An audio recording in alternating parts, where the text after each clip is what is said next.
Senhor meu Deus e Pai, em nome do Senhor Jesus, estamos aqui mais uma noite para estudar a Sua Santa Palavra.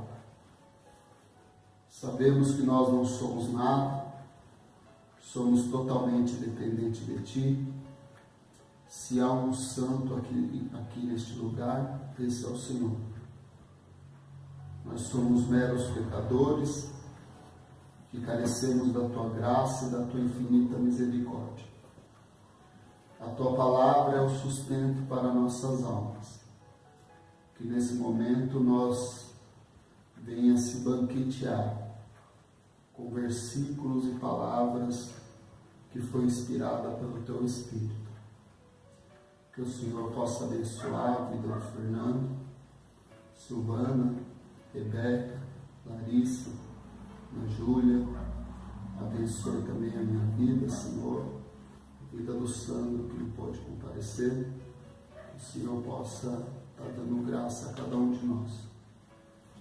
Em nome do Senhor Jesus, nós estamos aqui com o coração aberto para aprender cada dia mais da Sua palavra. Não há outro motivo para nós estarmos aqui. Nós não estamos aqui para saber mais que os outros, muito pelo contrário, para aprender um com os outros. Que o Teu Espírito venha conduzir, ó Pai, esse estudo. Que tudo que for falado aqui, Senhor, seja guiado pelo Teu Espírito Santo. Que tudo que for falado, Senhor, esteja dentro da Sua Escritura Sagrada. Em nome do Senhor Jesus. Amém. Amém. Então, nós estudamos que existe mais do que um Deus. Quantos deuses existem, Larissa? Um monte, mas o Criador de tudo são... Isso aí. Só existe vários deuses, entre aspas, criado pelo homem. Mas só existe um Deus que criou o homem. Todo dia o homem está criando um Deus diferente. A Bíblia diz que até o dinheiro é um Deus. O homem faz deuses de gesso, de pau, de madeira, de cobre, de ouro, de prata, obras da sua própria imaginação. E isso são chamados de deuses. E muitos homens, ao decorrer do tempo, se autoproclamaram deuses. Tem um versículo nos Salmos que o salmista diz que nós somos deuses, porque somos filhos de um Deus. Não que a gente tenha todos os atributos que Deus tem, mas a gente tem algumas personalidades do nosso Pai. Por isso nós somos chamados de deuses. Assim que Jesus respondeu os fariseus, quando os fariseus perguntaram que Jesus estava se proclamando Deus. Jesus disse: vocês não leram no Salmo que vocês são deuses? Não Deus no seu sentido completo, com poderes sobrenaturais e onisciência, onipresença, eternidades, atributos que só o Criador tem. Mas nós somos deuses porque somos filhos de Deus. Filho de peixe, peixinho é. Mas não vai sair falando por aí que você é Deus, que eu falei que você é Deus, porque você não é Deus, tá? É Deus espiritualmente, por ser filho de Deus, tá? Ninguém é Deus. Nós somos seres humanos que fomos adotados por Deus. Então, por ser adotado por Deus, nós se tornamos filhos de Deus. E sendo filhos de Deus, nós somos deuses. Tá? Ninguém se achar. Tem gente que tem algumas pessoas que se acham Deus, mas. Como será, né? Desistir de Deus. Ser de Deus. Se nós fosse Deus, nós já tínhamos matado a metade da população da Terra num dia. Nós também estudamos, no estudo passado, quantas pessoas constituem a divindade. Quem são essas pessoas? Pai, Filho e Espírito. Pai, Filho e Espírito Santo. Os três são quem? Deus. E se deixar de existir um? Deixa de ser Deus, né? É Deus como se fosse água nos seus qual estado? Líquido, Gelo. Gelo é o quê? Sólido. Eu sei que você aprendeu. E essa trindade que formam Deus tem decretos para os seus súditos. Se Deus é um rei, a Bíblia diz que Deus estabeleceu o seu trono no céu e o seu reino domina sobre todas as coisas. Então a Bíblia refere que Deus tem um reino. Isaías diz que ele está sentado no alto sublime trono. Em Apocalipse 4 também diz que ele está sentado no trono. Os 24 anciões jogam a sua coroa diante dele. E os 4 seres viventes adoram ele 24 horas, dizendo: Santo, Santo é o Senhor Todo-Poderoso. Então Deus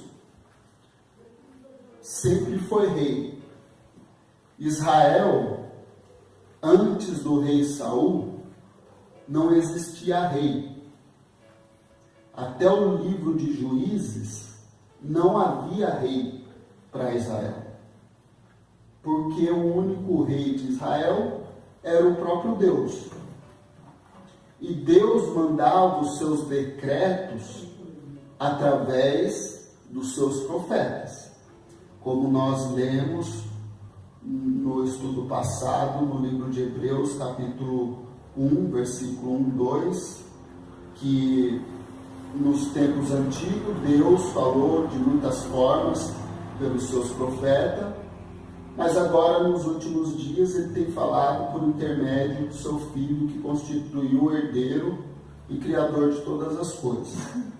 Então hoje Deus fala através do seu Filho, que a gente encontra o Filho através da Escritura.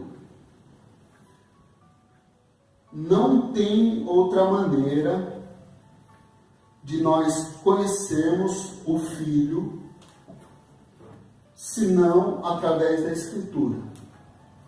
Deus a gente pode reconhecer através da natureza e das coisas que foram criadas. Mas o Filho nós só podemos conhecer através da Escritura. Porque Jesus diz: analisai as Escrituras, porque elas testificam de mim. Elas falam de mim. Então, por Deus ser um rei, ele teve que colocar limite na sua criação. Porque a sua criação perdeu o limite lá no Éden. Lá no Éden, o homem quebrou as barreiras que Deus tinha colocado para eles. Deus colocou que não deveria comer de determinada fruta, nem tocar nelas, e o homem fez o que não deveria ter feito. E isso foi aumentando ao decorrer dos dias. O homem que se corrompeu no jardim do Éden era menos corrupto do que o homem de hoje. O que é corrupto? O homem deixou de ser o que Deus criou ele para ser. Deus criou o homem para ser a imagem e semelhança dele. Mas por causa do pecado, o homem se corrompeu. E o homem não consegue mais buscar a Deus por si mesmo. Uma que o homem nunca conseguiu buscar a Deus. Deus que sempre visitava o homem no jardim do Éden. O homem nunca foi atrás de Deus. Depois do pecado, então, o homem começou a fugir de Deus. E hoje, o homem esqueceu que existe Deus. Olha o ponto que chegou. O homem tinha um contato direto com Deus, mas através da corrupção do gênero humano, o homem se afastou de tal maneira de Deus, ao ponto de se esquecer que Deus existe. Quantas vezes nós dormimos, talvez tem dias que a gente esquece que temos um Criador, que tem um Deus que está vendo tudo. Se a gente se conscientizasse que Deus está 24 horas do nosso lado, vendo todos os nossos pensamentos, esquadrinhando o nosso coração, nós pecaríamos menos. Se nós tivéssemos a mente 24 horas em Deus. Mas existem momentos no dia a dia que a gente, através da rotina, a gente esquece de Deus. E isso é um perigo. Eu digo isso por experiência própria. Se eu esquecer um dia de Deus, eu simplesmente volto a ser aquilo que eu era antes. A partir do momento, se eu ficar um dia sem ler a palavra, sem estudar a Bíblia, é como se eu me desligasse o cordão umbilical com Deus. Então, a gente tem que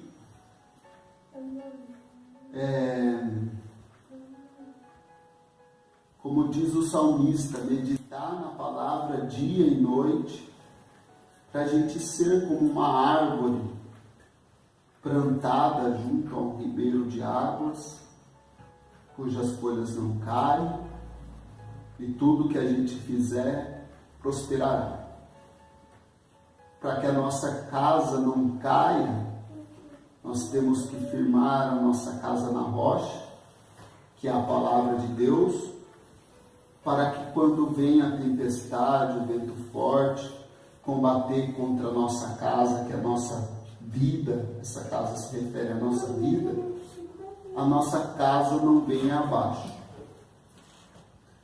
Então, o homem, Deus, se preocupando com o homem, ele teve que estabelecer, não fica mexendo no camarão, Deus teve que estabelecer decretos para que o homem se mantesse na presença dele. Ou seja, Deus nos chama de ovelhas porque ele teve que construir um aprisco para que a gente não fugisse da presença dele. Mas mesmo assim, sempre existe ovelhas desgarradas. Na fuga. Mas o que ele faz? Ele deixa as 99 e vai atrás da ovelha perdida. Vamos lá então. Romanos 11:36. Vamos ler todo mundo junto, assim a gente termina a questão.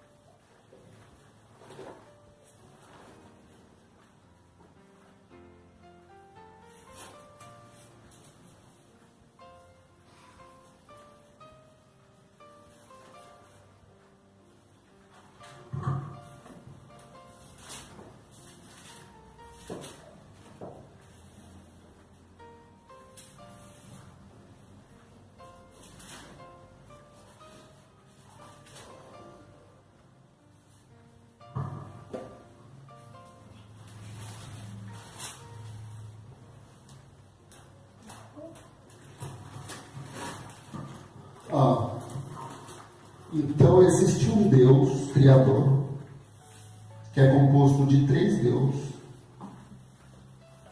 e Ele criou todas as coisas. Porque dele, as coisas, tudo que existe veio dele, e por ele, e para ele, são todas as coisas. Ó, tudo que existe veio dele, por intermédio dele e para ele. São todas as coisas. A ele seja a glória para sempre. Amém. Então nós viemos dele, por ele e para ele. Se nós viemos dele, por ele e para ele, nós pertencemos a ele. Viu como vocês pegou? E isso é interpretar o texto. O planeta Terra foi criado por ele, através dele e para ele. Então o planeta Terra é de quem? Dele. Os animais foram criados por ele, para ele, por ele e para ele. Então os animais são de quem? Dele. Por isso o salmista disse: do Senhor é a terra e toda a sua plenitude. Então nós fomos criados para sermos de Deus. Não tem outro objetivo. Se nós nascemos dele, por meio dele e para ele, então nós pertencemos a ele. Se nós pertencemos a ele, ele tem domínio sobre aquilo que ele criou. O homem que criou o avião, Santos Dumont, sempre vai ser atribuído a Santos Dumont a criação do avião. O homem foi criado por Deus, através de Deus e para Deus. Então, quando olhar para o homem, temos que lembrar de Deus. E Deus, por ser o Criador do homem, Ele conhece, como Santos Dumont conhecia, todas as peças que constituía um avião. Deus conhece nós por dentro, por fora, conhece quantos fios de cabelo tem na nossa cabeça, conhece nós de uma maneira que nem nós nos conhecemos. E por Ele conhecer melhor a nós, e nós conhecer muito pouco de nós mesmos, porque o que a gente conhece de nós é muito pouco, e por Ele conhecer mais de nós, Ele teve que escrever um manual de vida, porque nós não nos conhecemos. Quando a gente compra um celular novo, o celular vem com a caixa, vem com o celular, fone, o carregador e o manual. O manual serve para quê? Para você usar aquele aparelho de uma forma saudável, para que você não venha perder a garantia daquele produto por mau uso. Então, o manual da nossa vida é as Escrituras Sagradas. E as Escrituras Sagradas nos ensinam a viver de modo que nós não venha a perder a salvação futuramente, como perder a garantia de um produto mal usado. Se a gente usar a nossa vida de maneira que não está descrita no manual, nós autos se destruímos e acabamos perdendo a garantia do fabricador. Legal, né? Efésios 1, 4 ao 6.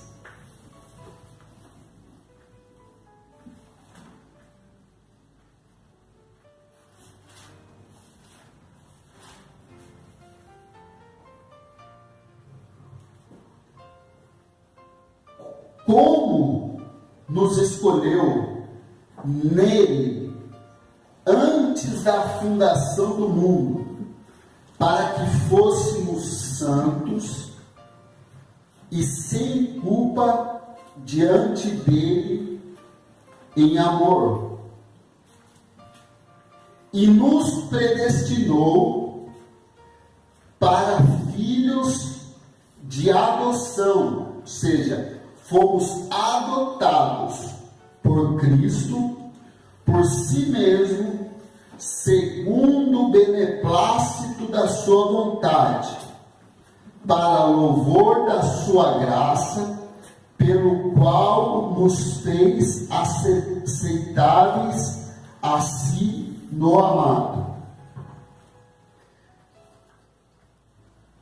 Como ele nos escolheu antes da fundação do mundo, para que nós fôssemos santos, separados para ele e sem culpa diante dele em amor, e nos predestinou.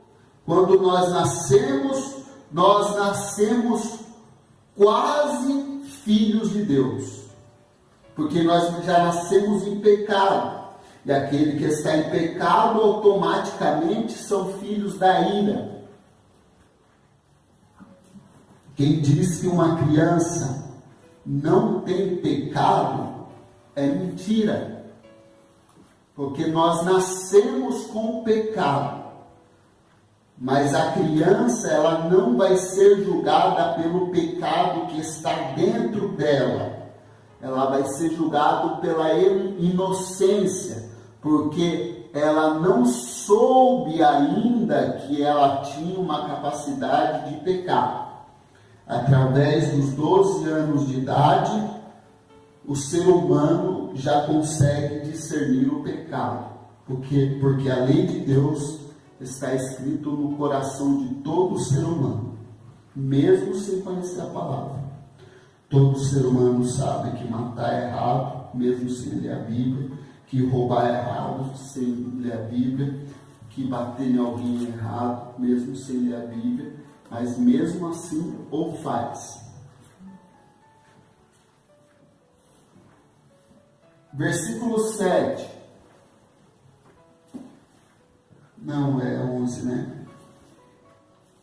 Em quem também obtemos a herança, havendo sido predestinado conforme o propósito daquele que fez todas as coisas segundo a sua vontade. Então nós fomos criados, fomos predestinados, fomos adotados para fazer a vontade de Deus. Atos 2:23.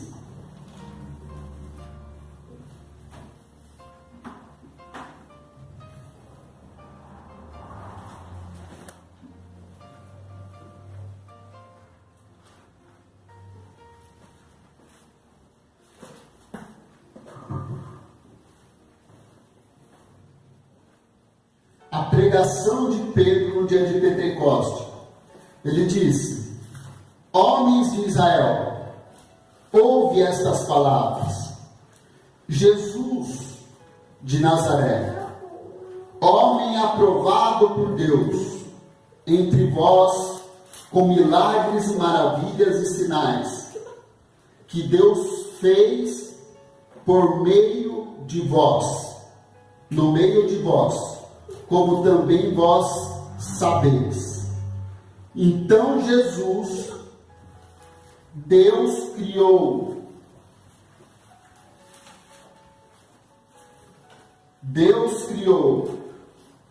para ele e através dele.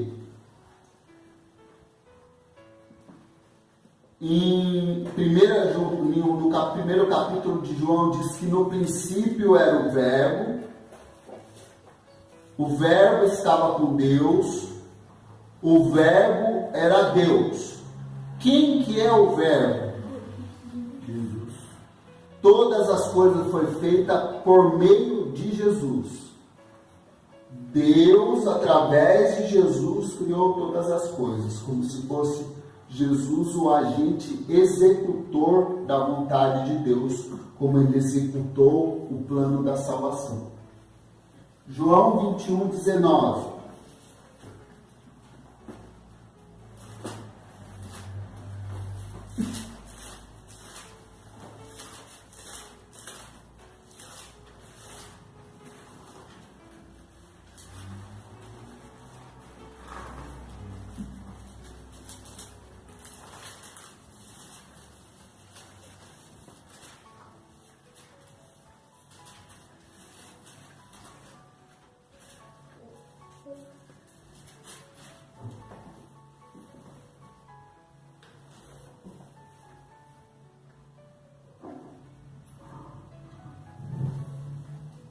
E falou isso, significando com que morte havia ele de glorificar a Deus. E tendo falado isso, disse-lhe: segue. O ser humano, quando segue os decretos de Deus, ele glorifica a Deus até na sua morte. Aqui Jesus tinha acabado de falar como Pedro morreria. E como Pedro morreu? Numa cruz, de ponta cabeça, glorificando a Deus. Então o ser humano, desde o nascimento até a sua morte, ele foi criado por Deus, através de Deus e para Deus, para glorificar a Deus. Isaías 44:28.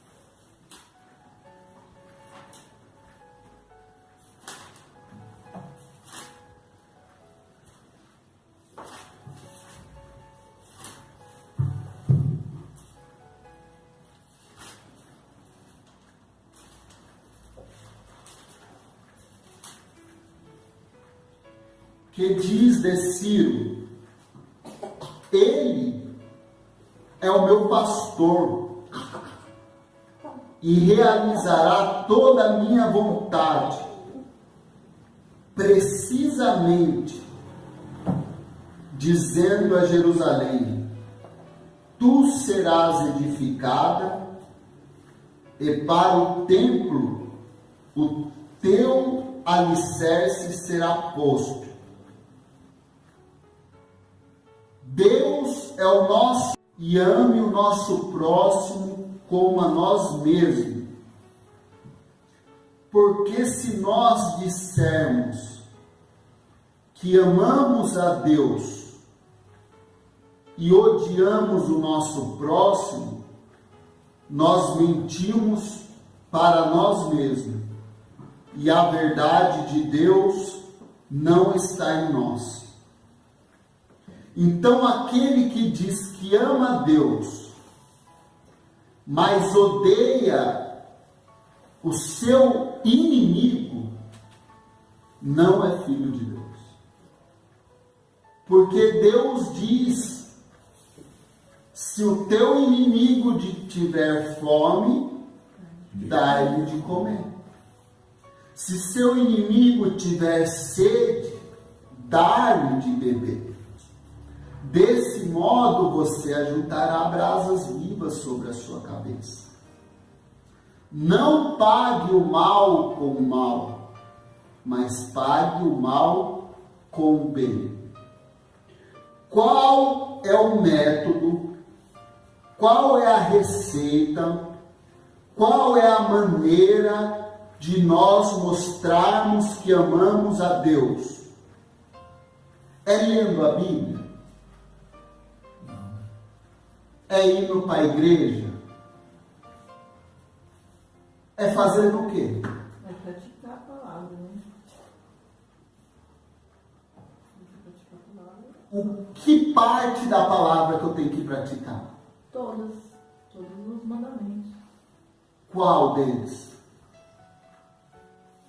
Eu creio que se a gente praticar dois automaticamente. E eu já dei a resposta de tudo que eu falei aqui. Se a gente praticar os dois primeiro, automaticamente os outros 8 a gente vai praticar naturalmente. Se nós não amarmos o nosso inimigo que vemos, nunca nós amamos a Deus. Ficou difícil agora, né? E a gente fala com a boca cheia que ama a Deus.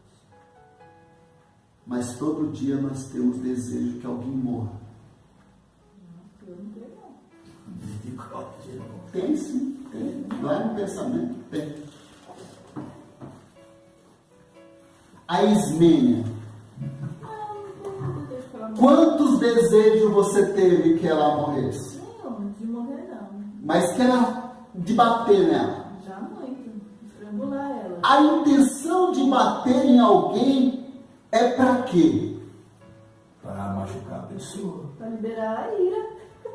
E através de você bater em alguém, você pode matar? Pode.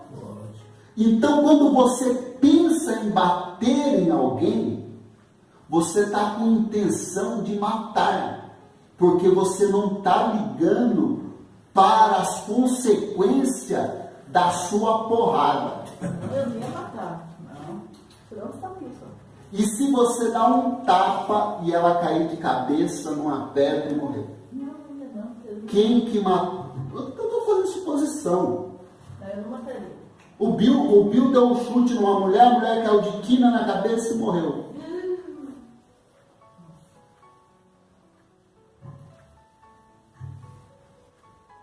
Ele deu o chute com a intenção de matar? Mas matou.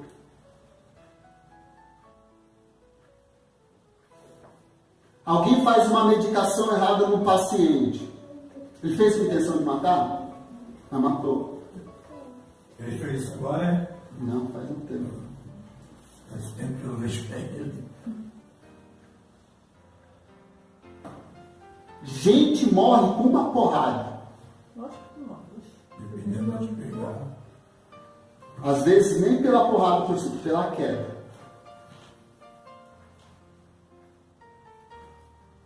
Eu vou deixar um pouquinho mais estreito. Jesus disse que se você pensar em matar, você já matou. Só de pensar em matar, já matou. Prefiro ouvir no pastor. Então, se eu já pensei em matar,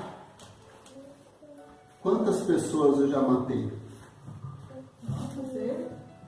Você já deve ter matado até eu já. A pessoa já matei umas 100 vezes. Nossa, eu já. Só você, imagina. Só eu aí.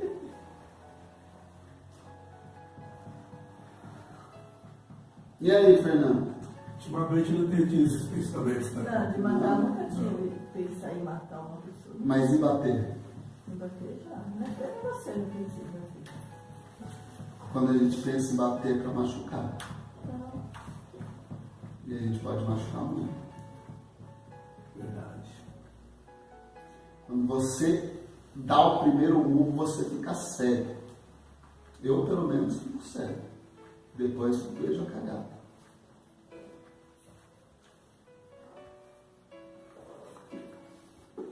Como que eu amo a Deus? Amando ao próximo. Agora matou o X da questão. Você viu com alguém? Claro. 13 anos. Nossa, eu fui uma delas. Eu também já tive vontade de matar alguém. Mas ultimamente eu não estou tendo esses pensamentos. Mas teve. Já Não tô tive. falando que agora, que você está com vontade agora de matar alguém. Já tive umas vontades. Eu só estou deixando bem claro que as coisas são mais sérias do que a gente pensa.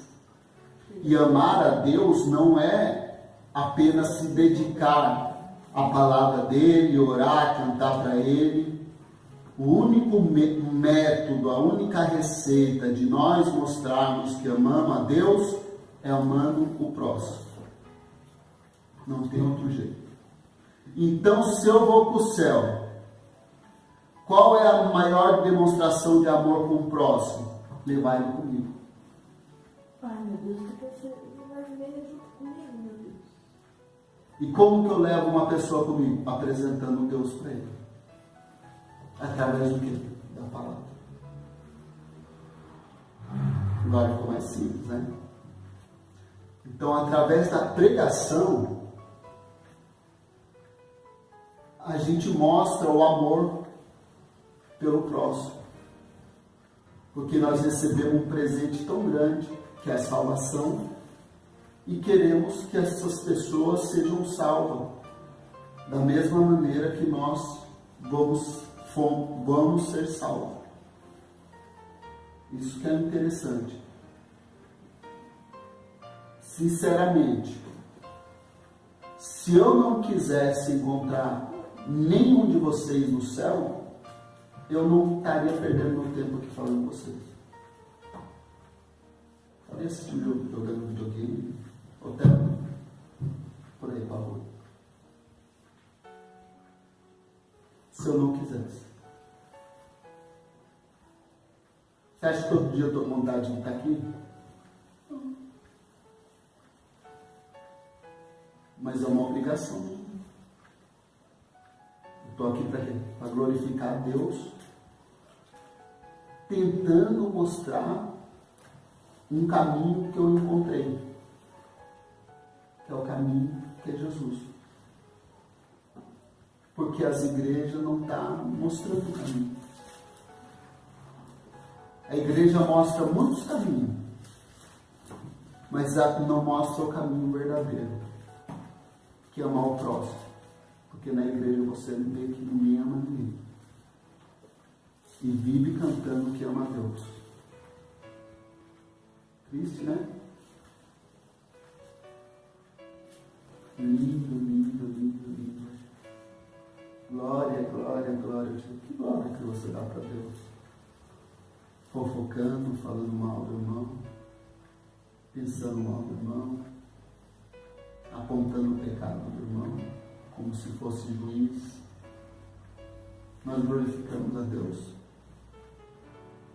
Se nós fomos sentenciados como detentos, como condenaremos outros detentos? Se nós estamos presos no mesmo pavilhão? E muitas vezes nós fazemos isso. Fazemos juízes por conhecer um pouco da Bíblia e muito pouco conhecimento de Deus.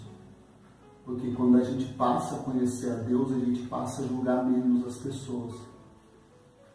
É igual, às vezes vocês veem eu falando aqui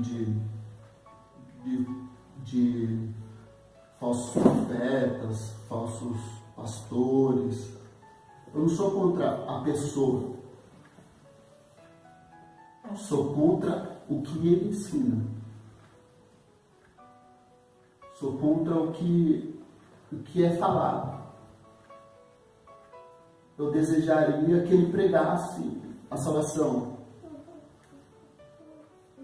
Como Paulo também odiava os falsos profetas, como Pedro odiava os falsos profetas, mas não odiava os profetas. Porque se ele odiasse os profetas, ele deixaria de glorificar Deus. Se Paulo odiasse todos os seus inimigos, ele deixaria de glorificar Deus. Paulo era um fariseu religioso que acreditava em Deus, mas matava pessoas em nome de Deus. Mas quando ele teve um encontro verdadeiro com Deus, ele passou a amar os seus inimigos. Aí que está. Nós glorificamos a Deus quando nós passamos a amar o nosso próximo. E é a coisa mais difícil que a gente tem. Atos 13:48. Vamos terminar.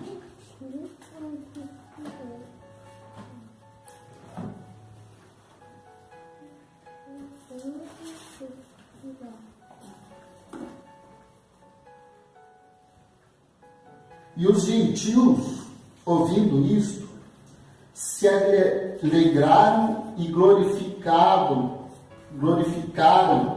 a palavra do Senhor, e creram todos os que estavam ordenados para a vida eterna. E a palavra do Senhor foi divulgada em toda aquela região. Então, nós demonstramos o amor de Deus através do decreto de Deus. Qual que é o decreto de Deus? Ide por todo o mundo, pregai o Evangelho, ensinando todas as coisas que eu vos ensinei, amando a Deus de todo o coração, de todo o seu entendimento, com todas as suas forças, e amando o seu próximo como a ti mesmo, porque isso depende de toda a lei e os profetas. E através da pregação, os gentios, que somos nós, que não estavam incluídos na salvação, recebemos a salvação. Pedro não queria oferecer a salvação para os gentios, porque achava que o gentio não era digno de ser salvo, assim como Jonas não queria pregar em Nínive porque achava que aquele povo não merecia ser salvo. A gente tem que pregar para aquelas pessoas, mesmo que a gente ache que aquela pessoa não mereça ser salva. 1 Coríntios 2:7.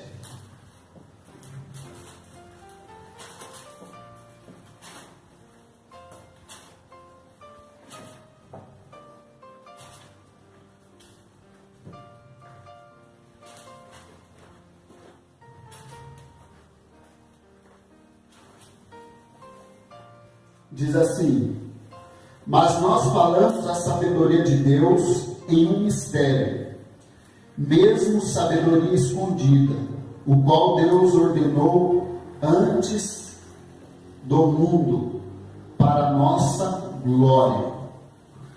Mas nós falamos a sabedoria de Deus. A sabedoria de Deus está na palavra de Deus, em um mistério, mesmo a sabedoria escondida, a qual Deus antes ordenou desde a fundação do mundo. Desde a fundação do mundo, Deus já tinha preparado esse dia para a gente falar da palavra dele, para a gente estar reunido aqui para falar da palavra dele, para a gente glorificar ele pelo que ele fez por nós. Efésios 3, 10 e 11.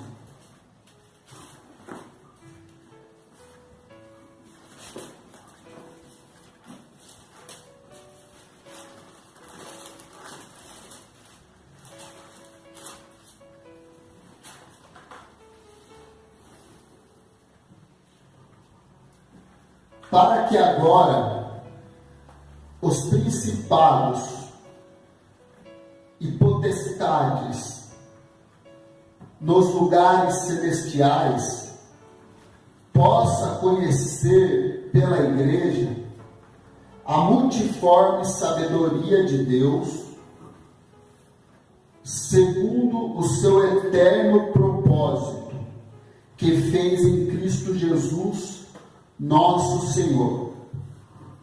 Deus quer que nós obedecemos Ele, amando o nosso próximo, para que as potestades e poderes espirituais que habitam na região celestial reconheça quem é de Deus e quem não é de Deus.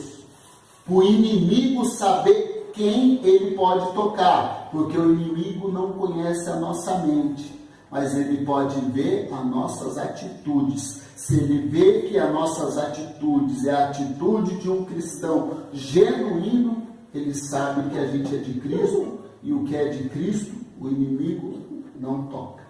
Se nós pecamos, é porque nós vacilamos. Se nós erramos, é porque nós queremos errar. Não é culpa de Deus, não é culpa do diabo, é culpa nossa. Nós pecamos pela nossa própria concupiscência. O que é concupiscência? Pela nossa própria vontade da nossa carne. A nossa carne quer fazer o errado, o ao contrário do que Deus quer. A nossa carne não quer glorificar a Deus.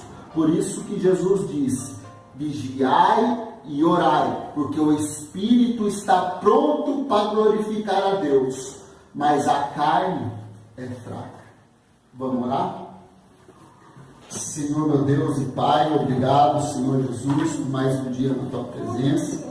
Obrigado pela Tua graça e a Tua infinita misericórdia. Obrigado pelo Teu amor, que o Senhor tem nos amado, que esse estudo seja para a honra e glória do Senhor.